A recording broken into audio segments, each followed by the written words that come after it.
os bendiga en este nuevo día y que podáis hacer muchas cosas para la gloria de Dios, que sea un día provechoso. Quiero leer en la carta a los Filipenses, capítulo 1, versículo 12.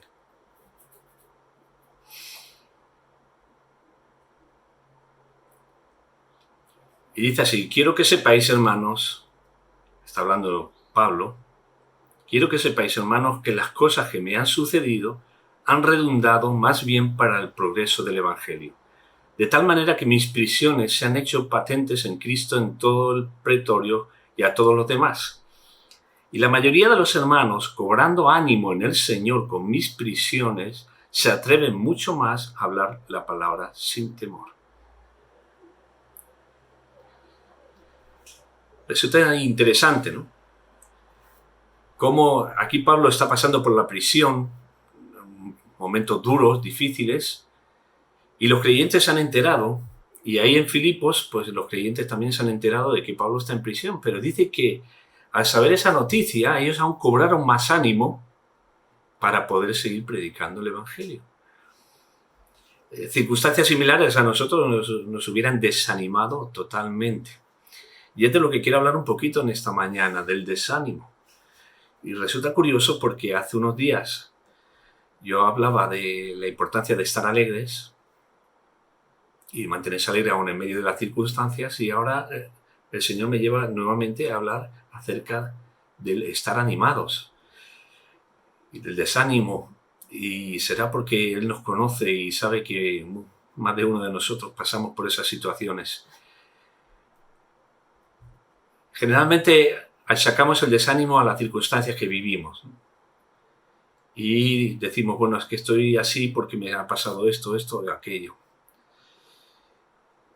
Pero en realidad hay otros factores que influyen, ¿no? Y no estoy hablando de un día que me levanto así un poco chafado, sin ganas de hacer nada. No. Hablo de estados de desánimo que pueden durar días y meses, incluso años, cuando uno entra en capítulos de depresión y todo eso no viene así a las buenas, sino que viene alimentado por cosas que poco a poco llevan luego a un estado de desánimo.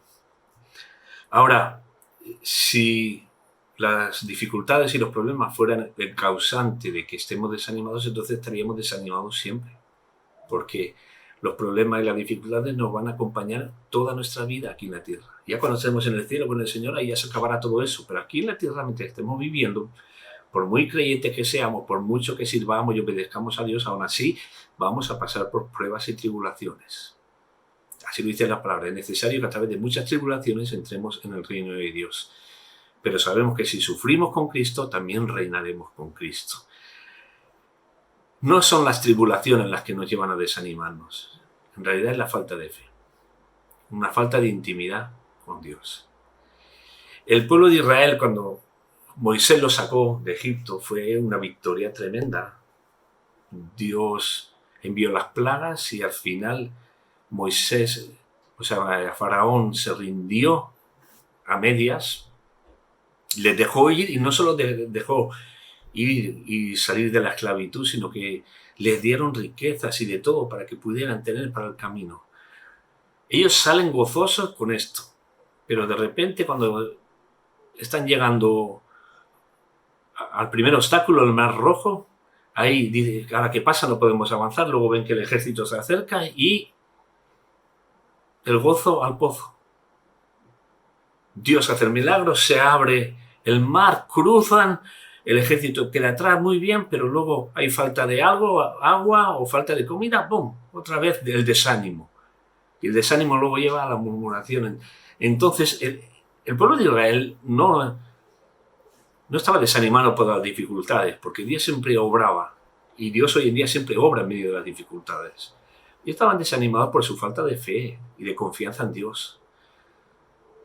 Y eso nos pasa a nosotros.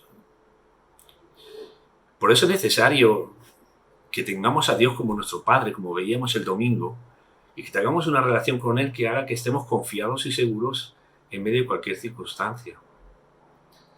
Si un hijo en el colegio está sufriendo bullying, pero resulta que en su casa tiene unos padres que le aman, que le dan protección, seguridad, que le entienden y con los que él puede tener la confianza de abrirse y contarle, pues lo lleva bien en ese problema y al final lo vence, y eso es algo que pasa.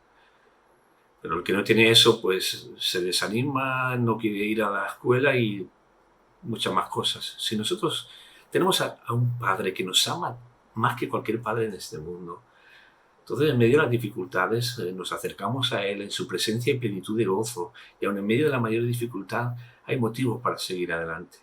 Por eso también la Escritura dice: cobrad ánimo, porque a veces se va el ánimo por algún lado y lo tenemos que recobrar, lo tenemos que recuperar. Y eso es en la presencia de Dios. Otras veces nos afectan mucho las cosas que oímos. Recordamos cuando Moisés ya estaban a punto de entrar en la tierra prometida, pero antes él envía 12 espías para que la estudien, la investiguen. Dios les había prometido que se la iba a entregar, pero querían saber cómo conquistarla.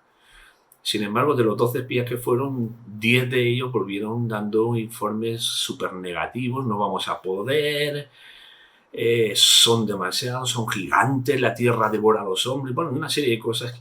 Dice que el pueblo escuchó a esos 10 que hablaron negativamente. También escucharon a Josué y Caleb, pero uno siempre escucha antes lo negativo que lo positivo, es lo que suele ocurrir, y ellos escucharon antes a los 10 y se desanimaron, hasta el punto que no entraron a la tierra prometida. Y estuvieron ahí dando vueltas y vueltas y vueltas por el desierto y al final nunca entraron. Fue la siguiente generación la que entraría en la tierra prometida. ¿Y cuántas bendiciones no nos perdemos por causa del desánimo? Yo recuerdo que mi primera pastora o esposa del pastor primero que tuve, ella siempre decía una frase que me quedó marcada: el desánimo es el ácido que corroe la voluntad de hierro. Tú puedes tener una voluntad de hacer cosas, pero como te venga el desánimo y le des lugar en tu interior, no lo permitas. Cobra ánimo en el Señor. Cobra ánimo en el Señor. No te estoy hablando de una terapia psicológica, te hablo de una realidad. Dios es real. Y con Dios todo lo podemos. Entonces, anímate en el Señor y que los demás puedan ver en ti, aun en medio de la aflicción de las pruebas, ánimo. Ánimo. Porque el ánimo también se puede contagiar. Que Dios te bendiga y te ayude en el nombre de Jesús.